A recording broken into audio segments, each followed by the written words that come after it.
En des temps de confusion spirituelle, de scandales politiques et de souffrances silencieuses dans les familles brésiliennes, un geste venu du cœur de l'Église a résonné comme un tonnerre doux.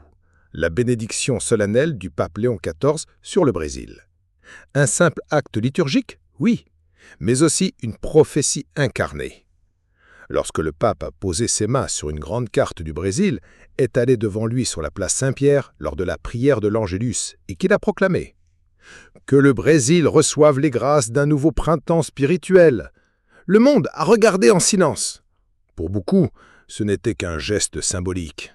Mais pour d'autres, ce fut le commencement de quelque chose de profond. Et déjà, les miracles commencent à être rapportés.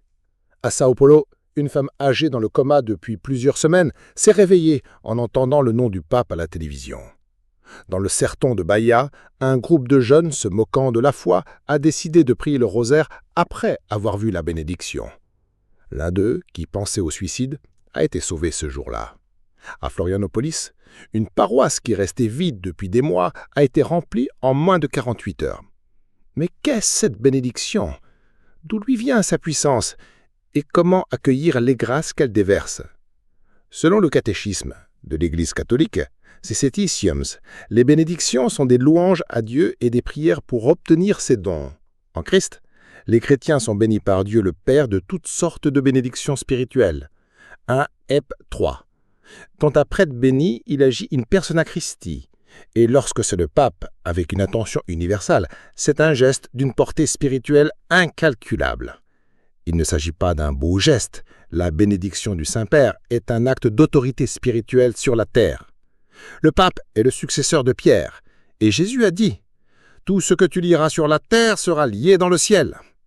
Donc, s'il choisit de lier le Brésil au ciel à cet instant, alors les cieux s'ouvrent.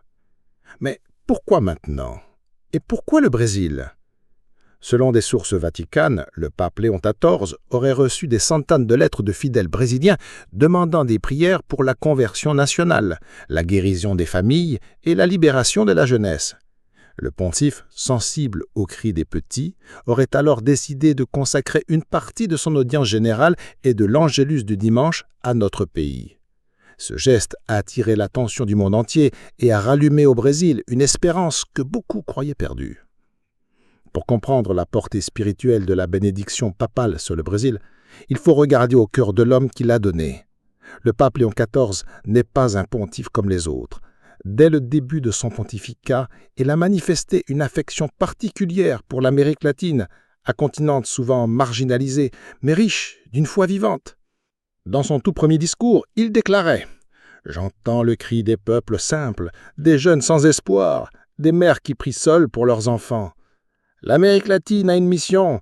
Elle ne doit pas seulement être évangélisée, elle doit évangéliser le monde. » Une vision qui rappelle celle de Saint Jean-Paul II, qui voyait l'Amérique latine comme le continent de l'espérance. Léo XIV reprend cette conviction, mais l'accompagne d'une urgence. Le monde a besoin de ce que ce continent possède. Et au sein de cette terre bénie, le Brésil occupe une place singulière. C'est la plus grande nation catholique du monde. Un peuple joyeux, profondément marial, chaleureux, missionnaire, mais aussi une nation blessée par les inégalités, la corruption, la violence et la perte de repères. Le pape connaît cette réalité, et il l'a regardée avec amour.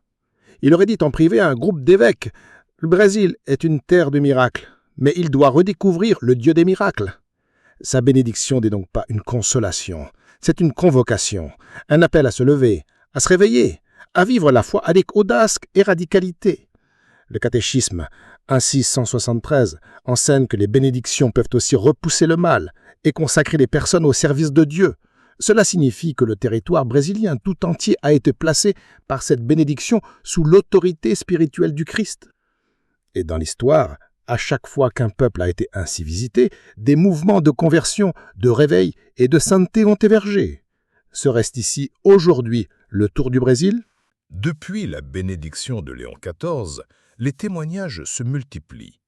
Des guérisons inattendues, des retours à la foi, des réconciliations familiales, des conversions fulgurantes. Ce ne sont pas de simples anecdotes, ce sont des signes. À Recife, Une petite fille souffrant de paralysie a commencé à bouger les jambes après que sa mère ait prié le chapelet devant une image du pape. À Curitiba, un homme maté de 53 ans est entré dans une église et s'est confessé après avoir entendu par hasard une phrase du Saint-Père à la radio. À Manaus, une jeune femme impliquée dans l'occultisme a ressenti une paix surnaturelle en entendant l'Angélus et a demandé à entrer en catéchuménat. Ce réveil n'est pas une illusion. Dans tout le pays, les prêtres voient affluer des fidèles, souvent après des années loin des sacrements. Les groupes de prière se multiplient. Les familles se réunissent à nouveau pour la messe. Des signes concrets d'une renaissance intérieure. Comme dans les Actes des Apôtres. Par les mains des apôtres, beaucoup de signes de prodiges se faisaient parmi le peuple. Ce qui se passe aujourd'hui au Brésil n'est pas si différent. Les cieux ont été ouverts, la grâce est en train de descendre, mais elle ne portera de fruits que si nous ouvrons nos cœurs. Un des signes les plus visibles de ce nouveau temps de grâce est le réveil du zèle sacerdotal. Partout au Brésil, des prêtres racontent un même phénomène, des confessions qui se multiplient, des demandes de sacrements en hausse, une soif spirituelle renouvelée. Le père Claudio à Campinas raconte que lors d'une messe ordinaire, les bancs étaient pleins comme à Noël. Le père André, dans l'intérieur du Minas Gerais, dit que des jeunes hommes sont venus lui dire « Père, je sens que Dieu m'appelle ». Des vocations surgissent, la prière reprend sa place dans les presbytères. Les messes deviennent plus ferventes, plus recueillies. Et plus encore, les prêtres eux-mêmes se sentent renouvelés. Le père Silvio, dans une homélie, a dit les larmes aux yeux « Je pensais que mon ministère était terminé. Mais après la bénédiction du pape, j'ai compris que Dieu veut encore se servir de moi. Mon feu s'était éteint, et maintenant, il brûle de nouveau. » Ce renouveau sacerdotal est essentiel, car sans berger saint, le troupeau se disperse, et la bénédiction papale semble avoir ravivé dans le cœur de nombreux prêtres le sens de leur mission, être don vivant pour le peuple de Dieu. Comme le dit le catéchisme, paragraphe 1547, le prêtre agit en la personne du Christ tête. Et c'est pourquoi, quand le prêtre se laisse embraser par l'Esprit, le Christ lui-même agit avec puissance. Le feu descend, et il commence à l'autel. Si l'on observe attentivement le réveil spirituel du Brésil, on découvre une vérité profonde. Il avance à genoux, porté par les femmes, mères, grand-mères, catéchistes, religieuses, intercesseuses. Elles sont les sentinelles discrètes de la foi. Ce sont elles qui ont écrit des lettres au pape. Ce sont elles qui ont organisé les veillées de prière. Ce sont elles qui, jour après jour, ont offert leur douleur, leur silence, leurs larmes pour leurs enfants, leurs époux, leur communauté. La bénédiction de Léon XIV est aussi une réponse à ces prières cachées, à ces soupirs de l'âme que seul Dieu entend.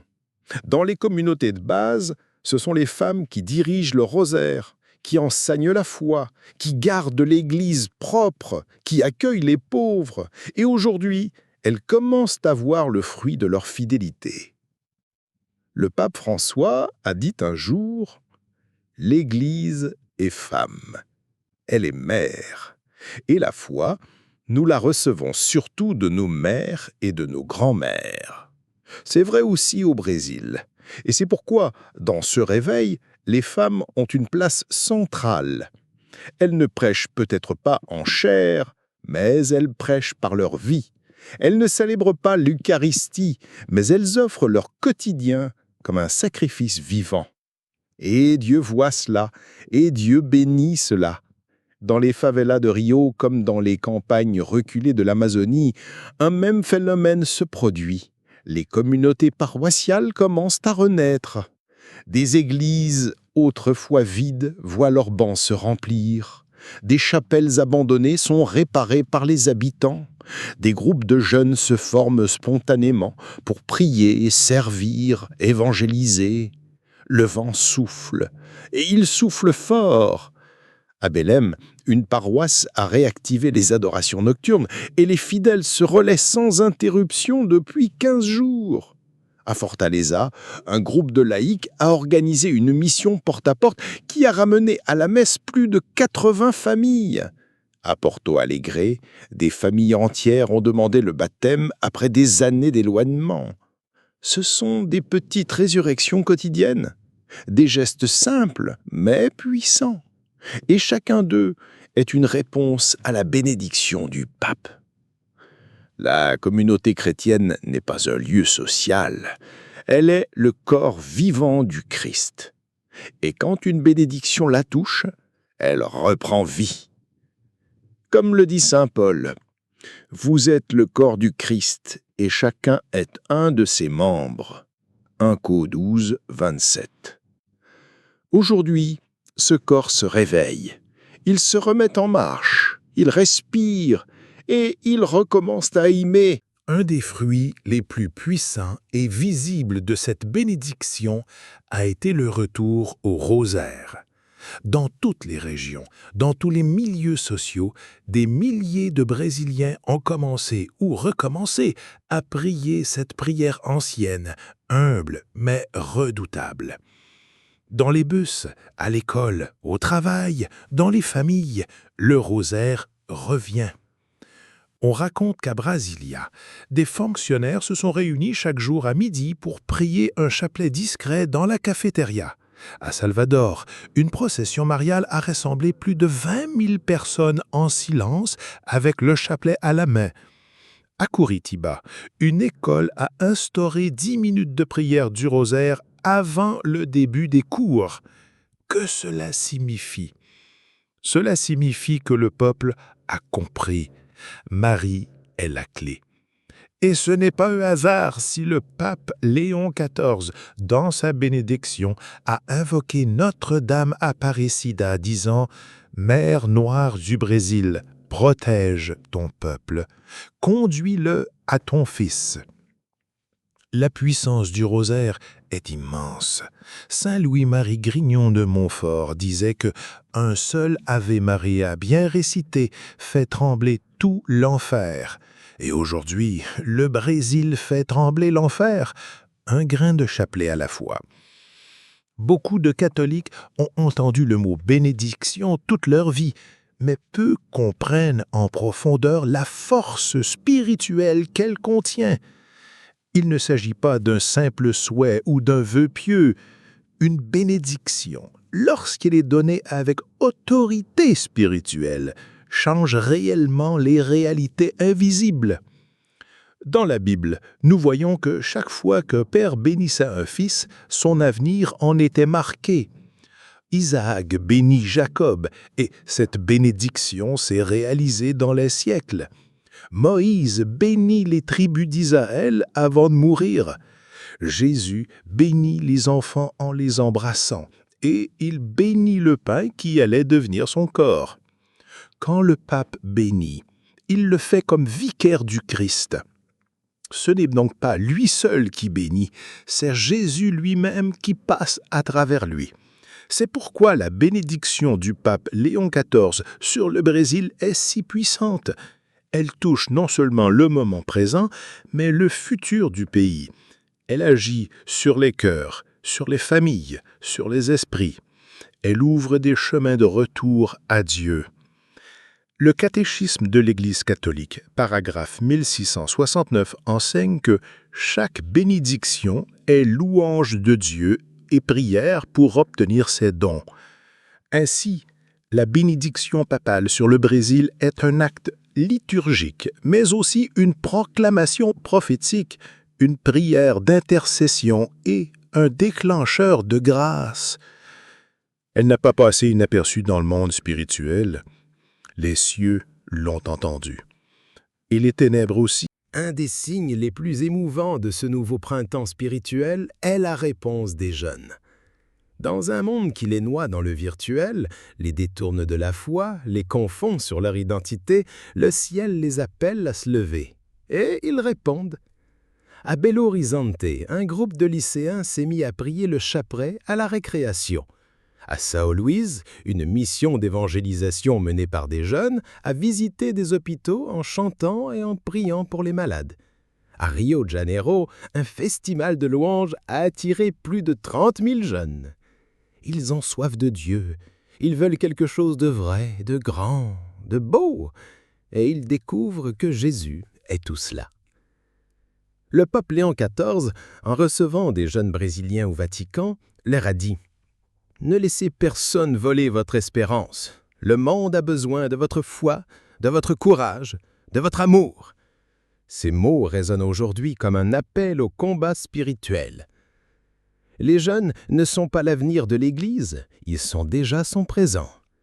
Et si cette génération embrasse l'Évangile avec audace, le Brésil connaîtra un renouveau jamais vu. Saint Paul disait à Timothée que personne ne méprise ta jeunesse, mais sois un modèle pour les fidèles. Aujourd'hui, c'est le Brésil tout entier qui attend ce modèle. Et Dieu suscite ses prophètes.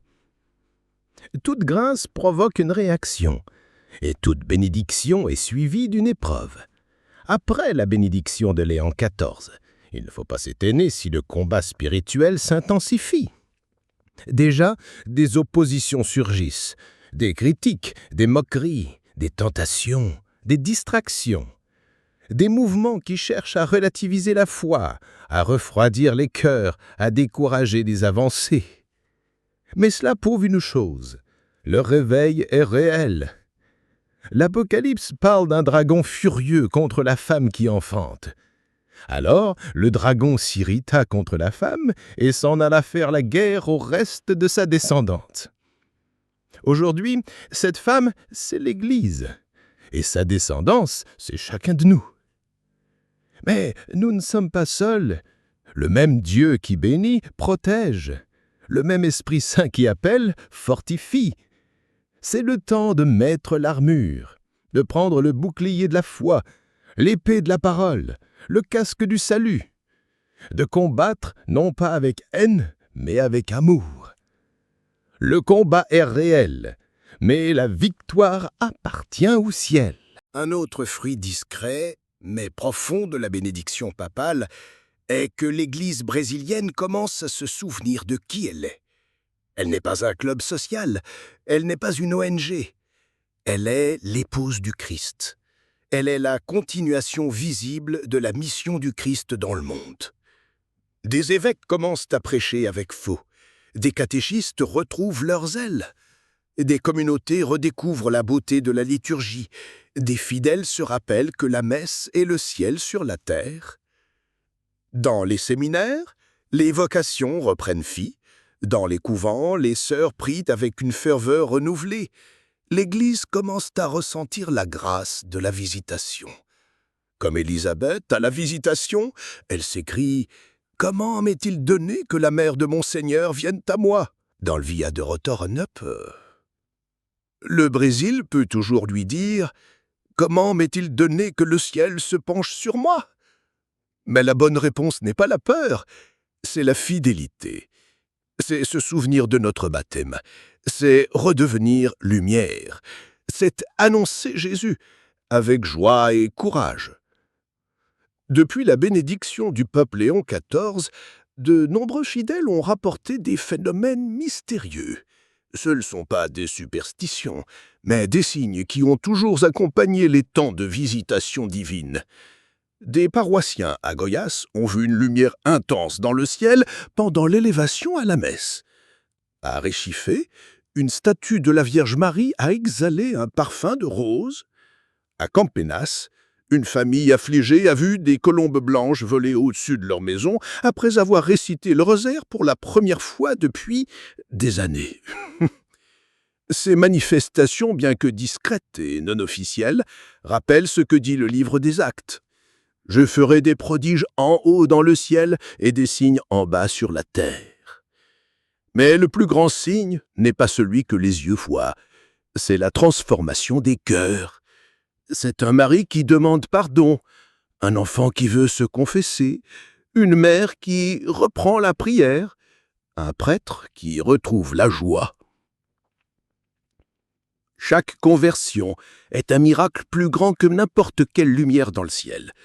Et ce sont ces miracles que le Brésil commence à vivre. Pourquoi le ciel se penche-t-il sur le Brésil maintenant? Pourquoi cette bénédiction spéciale? Pourquoi tant de grâce en ce moment précis de l'histoire? Parce que Dieu appelle le Brésil à une mission unique. Un peuple joyeux, créatif, généreux, mais souvent blessé. Un peuple au cœur marial, mais exposé aux tentations du monde. Un peuple immense, jeune, vibrant, qui peut devenir un phare pour les nations. Le peuple Léo XIV y croit à cette mission, et c'est pourquoi il bénit, non pas comme un geste d'adieu, mais comme un envoi. Comme le Père m'a envoyé, moi aussi je vous envoie. Le Brésil est appelé à être une terre de saints. Non seulement de miracles, mais de fidélité. Non seulement de ferveur, mais de formation. Non seulement de conversion, mais de transformation.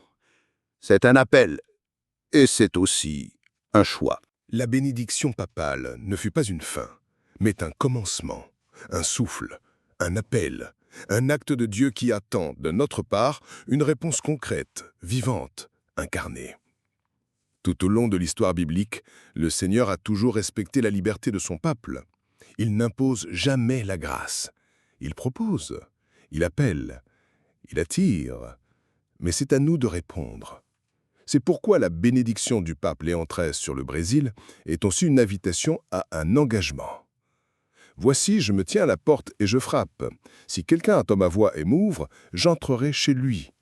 Dans l'Apocalypse. Le ciel frappe. Et c'est le Brésil qui doit décider s'il ouvrira. Ce oui que Dieu attend n'est pas un simple élan émotionnel, c'est une décision quotidienne. C'est dire oui à la prière quand le sommeil pèse, oui à la fidélité conjugale quand la tentation rôde, oui à l'honnêteté quand le monde normalise la corruption, oui à l'Évangile, même lorsqu'il est exigeant. De nombreuses familles ont commencé à se rassembler pour prier. Des groupes de jeunes ont repris la lecture de la Bible. Des paroisses ont instauré l'adoration eucharistique perpétuelle. Des enseignants ont introduit la catéchèse vivante dans leurs classes. Ce sont ces oui personnels et silencieux qui bâtissent un réveil national. Et si le Brésil répond avec foi, humilité et persévérance, il ne deviendra pas seulement un pays béni, il deviendra bénédiction pour les autres nations. Souvenez-vous, le Seigneur dit à Abraham, père de la foi, « Je te bénirai et tu seras une bénédiction. » C'est ce que Dieu désire pour le Brésil. Mais pour cela, notre réponse ne peut pas tarder, car les temps sont courts, les âmes sont nombreuses, les ténèbres avancent, et la lumière ne peut plus être cachée. Après tout ce que nous avons vu, entendu, médité, il ne reste qu'une chose à faire, plier les genoux et élever le cœur. Car rien ne peut remplacer la puissance de la prière sincère, simple, offerte avec foi. Une bénédiction papale peut toucher un pays, mais la prière peut embraser le monde entier. Prenons un moment pour prier ensemble. Si vous êtes seul, encore en famille, dans le silence de votre chambre ou au milieu d'une place, que cette prière soit votre réponse personnelle à l'appel du ciel. Seigneur Dieu Tout-Puissant, nous te rendrons grâce pour ton amour infini. Merci d'avoir visité notre nation à travers la voix de ton serviteur, le Saint-Père. Merci pour les cœurs qui se sont ouverts, pour les familles qui reviennent à toi. Nous te supplions, ne nous laisse pas revenir en arrière. Envoie sur le Brésil une nouvelle Pentecôte. Renouvelle nos paroisses, sanctifie nos prêtres, fortifie nos jeunes, console les mères, relève les pauvres, protège les enfants. Que le cœur de ton Fils règne dans chaque foyer, que ton Esprit Saint embrase notre peuple d'un feu nouveau. Et par l'intercession de la Vierge Marie, Notre-Dame Apparicida, fais de notre pays une lumière pour les nations, un refuge pour les âmes, un foyer pour la sainteté. Nous te le demandons, au nom de Jésus-Christ notre Seigneur. Amen. Et maintenant, cher ami, ne garde pas cette grâce pour toi seul. Transmets-la. Partage cette vidéo. Commente ce que Dieu a fait pour toi. Abonne-toi pour recevoir plus de messages d'espérance. Car le ciel ne s'est pas tu et il continuera à parler.